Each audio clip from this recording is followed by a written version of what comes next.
Bonjour à vous les amis de Courir pour la planète, j'espère que vous allez tous bien, car aujourd'hui, grosse journée. Nous partons pour Lorient, à la Cité de la Voile d'Éric Tabarly. Nous allons découvrir ensemble un projet pharaonique et un personnage hors du commun, Victor Depoers. Tenez-vous bien, cet entrepreneur veut tout simplement révolutionner notre mobilité maritime. J'ai hâte d'y être. Alors c'est parti les amis.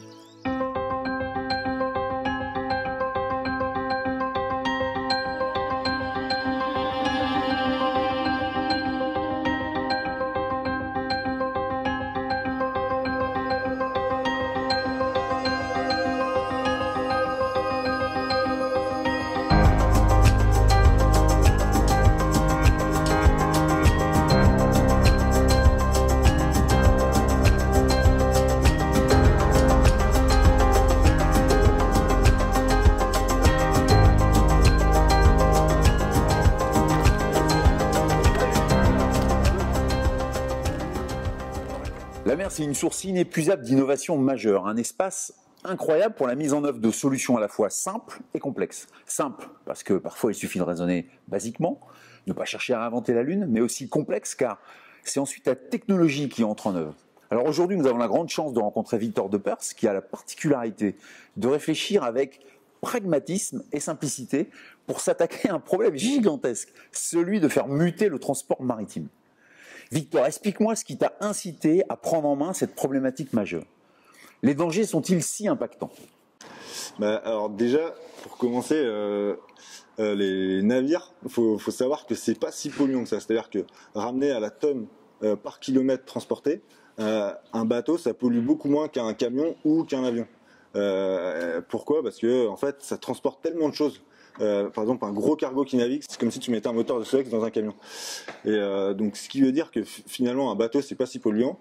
Mais par contre, il y a tellement de choses dans le monde qui sont transportées. C'est-à-dire que toi, ton pull, ton jean, tes chaussures pour courir, tes baskets, tout ça, ça a été transporté par bateau plusieurs fois, de Chine, d'ailleurs.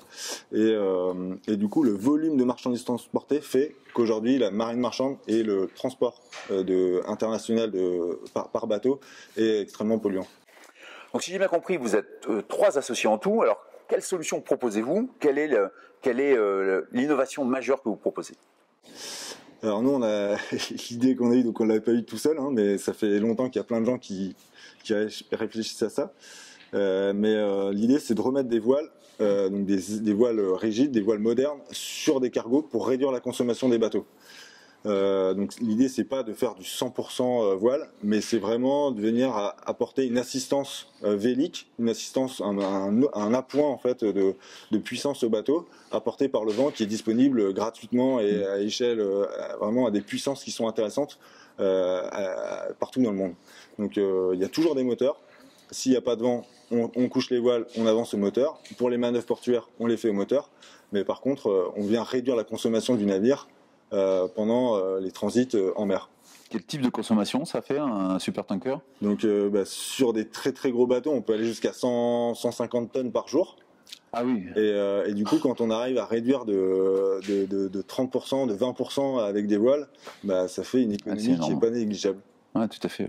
Et donc ça c'est pour les vitesses actuelles. C'est-à-dire que pour les bateaux, le marché aujourd'hui impose à la marine marchande d'aller à des vitesses qui sont relativement élevées pour des questions de rentabilité financière.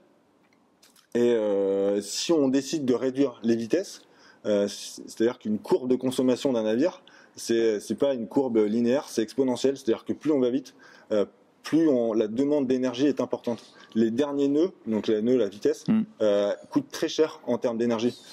Penses-tu que ce principe génial pourrait être généralisé sur l'ensemble de la flotte des supertankers et des paquebots pour enfin réduire à néant cette pollution qui, jusqu'à aujourd'hui, n'était pas perçue comme étant un réel danger ?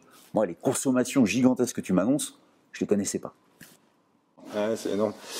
C'est vrai que oui, c'est possible. Ça va prendre du temps parce qu'aujourd'hui, les bateaux ils sont pas faits pour que ce soit facile de mettre des voiles dessus. Par exemple, un porte-conteneur, voilà, il y a du chargement vertical, c'est hyper optimisé pour les opérations commerciales, et donc ça va être difficile de venir mettre des voiles sur les bateaux existants. Il va falloir faire des compromis, il va falloir avoir des compromis pour mettre des voiles.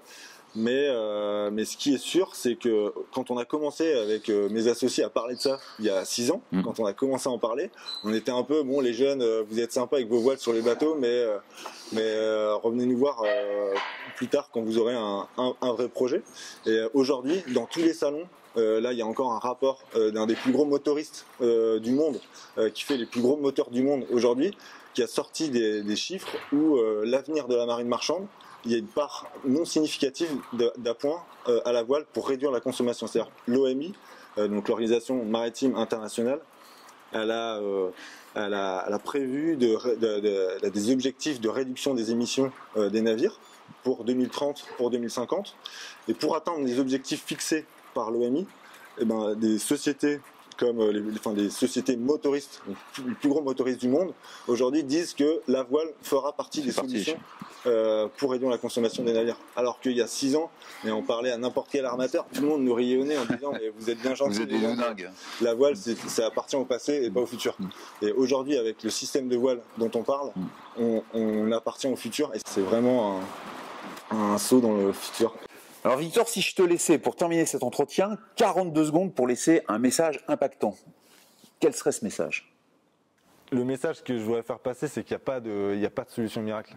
Les voiles, c'est une partie de la solution. Donc ça permet de réduire une partie de la consommation des bateaux, une partie de la pollution engendrée par la marine marchande. Mais pour moi, l'une des principales choses qui peut nous faire vraiment avancer et réduire la consommation, c'est de ralentir, c'est d'arrêter d'aller chercher des choses à l'autre bout du monde et de renvoyer, faire 3 fois le tour du monde pour un jean, etc.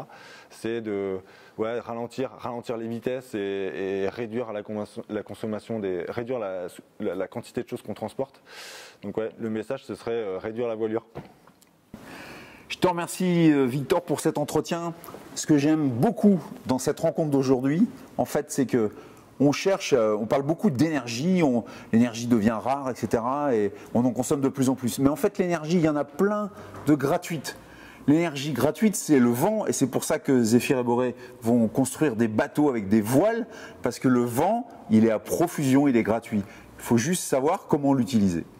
C'était une super belle rencontre. Demain, c'est un nouveau marathon, une nouvelle rencontre. D'ici là, sportez-vous bien et n'oubliez pas, respectez-vous, respectez-la.